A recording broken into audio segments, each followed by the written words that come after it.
The pain of meeting someone who feels like home, only to find that the door is locked forever to be with him. Your mind will call this a tragedy, a cruel joke, but your soul knows the truth. You must stop asking, why can't I be with them? That is the wrong question. You must ask, what part of me did they come here to awaken? Have you ever met them? The one who felt like they were carved from your very soul?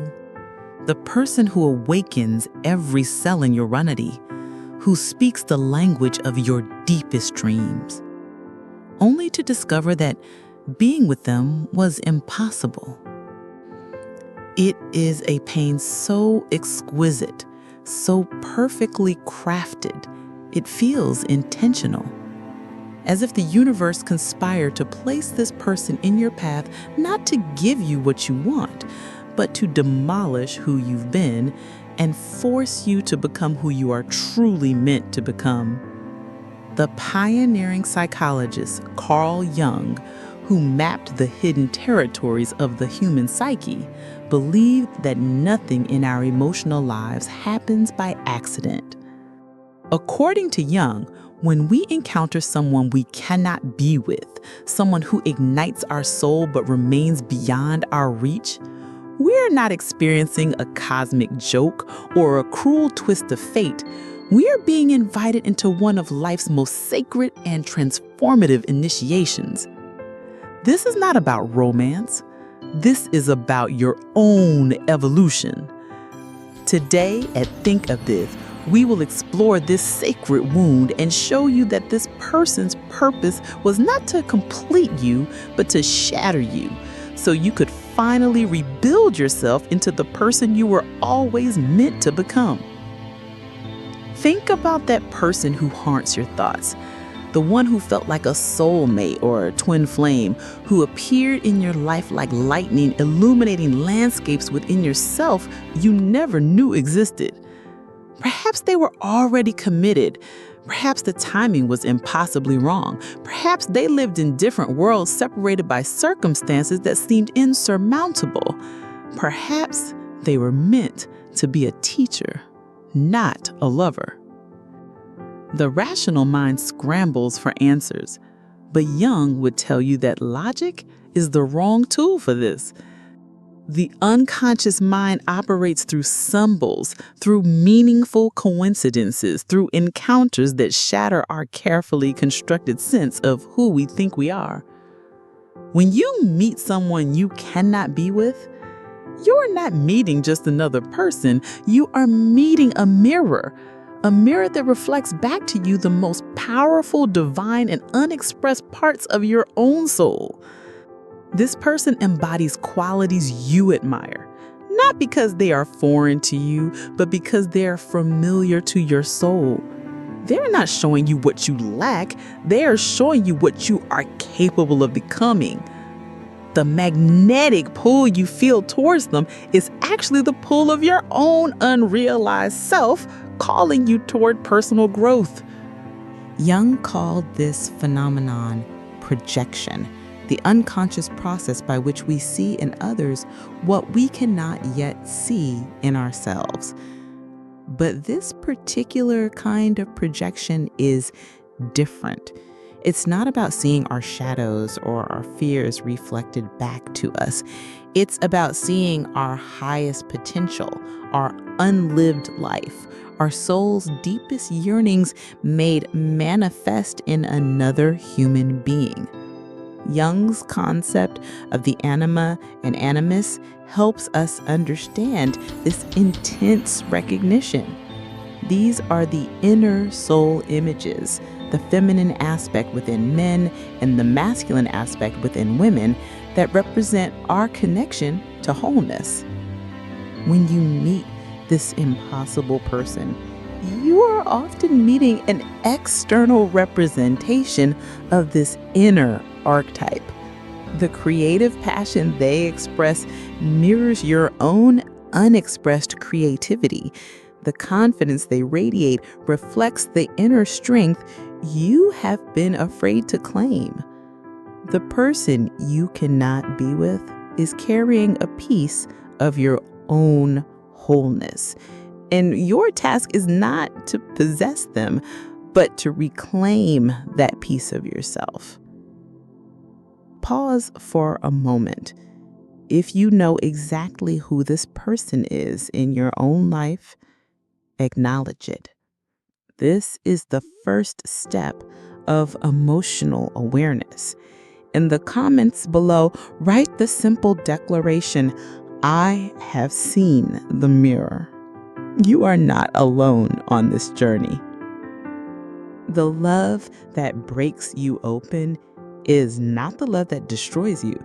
It is the love that destroys your illusions about yourself. When you encounter someone who touches the deepest parts of your being but remains beyond your reach, you are being introduced to a sacred kind of heartbreak. This is not the petty disappointment of not getting what you want. This is the profound shattering that occurs when your soul recognizes itself in another, only to discover that the recognition was the gift, not the relationship. This experience has a mythological dimension. It doesn't feel like a normal breakup. It feels like the end of an epic story. Your psyche is not interested in simple happiness. It is interested in a great narrative, one that involves tragedy, transformation, and rebirth. This pain feels epic because, on a soul level, it is. Jung understood that our greatest wounds often become our greatest sources of wisdom. The person who breaks you open is not wounding you. They are revealing wounds that were already there, wounds that needed your attention for true emotional healing. Before they appeared, you may have been sleepwalking through your life, accepting relationships that were comfortable but not transformative, connections that were pleasant but not profound. Then this person walked into your life and everything changed. Suddenly, you remembered what it felt like to be fully alive, fully present, fully engaged with the mystery of existence. The breaking open is necessary because the person you were before you met them was not large enough to contain the love you are now capable of experiencing. Your heart had to be shattered to make space for something more authentic and alive. This pain is sacred because it is the pain of birth, the birth of a more authentic, integrated version of yourself. This feeling of intense longing is not a curse. It is psychic energy. It is the fuel for your transformation, that you must learn how to use it or it will consume you. This is the practical inner work for anyone on a healing journey. Step 1, honor the pain, don't indulge it. The first step is to allow yourself to grieve. This is a real loss, but there is a crucial difference between healthy grieving and romantic obsession. Grieving is feeling the pain of what is lost. Obsession is trying to live in a fantasy of what could have been. Feel the pain fully so you don't have to live in the fantasy forever. Step 2, reclaim the projection, but be aware of the danger. Idealizing this person, seeing them as a flawless savior, is just as damaging as any other obsession. Your first task in reclaiming the projection is to break the spell of their perfection. Then, take out a journal. On one side, list every quality that mesmerizes you about them: their creativity, their confidence, their kindness, their rebellious spirit. Now, on the other side, write down one small, concrete way you can begin to cultivate that exact quality in your own life this week. If you admired their courage, Your task is to do one small thing that scares you. If you admire their creativity, your task is to spend 30 minutes on a creative project. You are taking the gold you saw in them and consciously integrating it into yourself. This is the beginning of true self-improvement. Step 3, confront your shadow. This intense connection doesn't just illuminate your light, it also casts a giant shadow. It brings up your deepest insecurities, your fear of abandonment, your obsessive tendencies, your neediness. Do not run from this. This is a gift. The relationship is forcing you to confront the parts of your subconscious mind you have been avoiding. Your shadow work here is to observe these feelings without judgment. Say to yourself, this obsession is not love. It is the cry of my own unhealed childhood trauma. By connecting the adult obsession to the childhood wound, you begin to dissolve its power. Step 4, use the sword of discernment. After the initial awe, you must learn to see this person realistically. They are not a god, they are a flawed human being. This step requires you to consciously look for their imperfections, not to judge them, but to break the spell of your own idealization. This is the necessary fall from grace that allows you to reclaim your own divinity from their image. Step 5. The ritual of letting go. True letting go is not forgetting. It is an act of loving detachment. It is holding the person in your heart with gratitude for the awakening they sparked, while simultaneously releasing them from the need to fulfill your life. This requires immense mental strength. A powerful ritual is to write them a letter you will never send. Pour out everything, the love, the pain, the gratitude, the anger. And at the end, write the words, I release you. My journey is now my own. This is the deep work we do at Think Abyss. It is not easy, but it is the path to freedom and true self-improvement. What is one quality you saw in that person that you are now ready to claim for yourself? Declare it in the comments. Write, I am reclaiming my courage, or your creativity, or your passion. The universe did not bring you this person to torture you with a love you cannot have.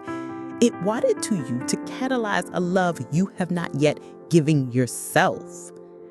The relationship you thought you wanted with them was actually a relationship you needed to have with yourself. The love you felt for them was actually love for your own unrealized potential. They were never meant to be your destination. They were meant to be the catalyst that sends you on your own true journey of personal development. And Jung believed that the goal of life is individuation, the process of becoming who you truly are. These profound, impossible connections are often the most powerful agents of that process. And as you walk this path, something incredible begins to happen. Jung called it synchronicity. The world starts to conspire with you. The right person calls. The perfect book falls off the shelf. These are not accidents. They are the universe responding to your newfound alignment. The pain will fade, but the transformation, if you honor it, is yours forever. This is the secret alchemy of the psyche, turning the lead of heartbreak into the gold of wholeness.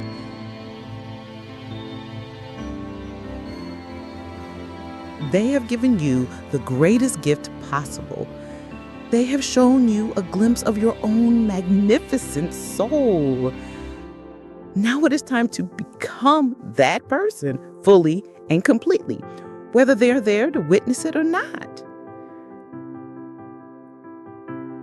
The person you cannot have did not break your heart. they broke open the cage around it.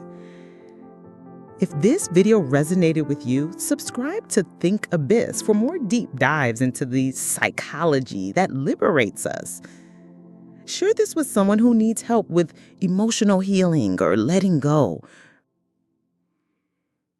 And if you are ready to honor the gift of this painful awakening, make a final declaration in the comments. Write, "I am my own destination." Because the journey is no longer about reaching them, it's about arriving at yourself.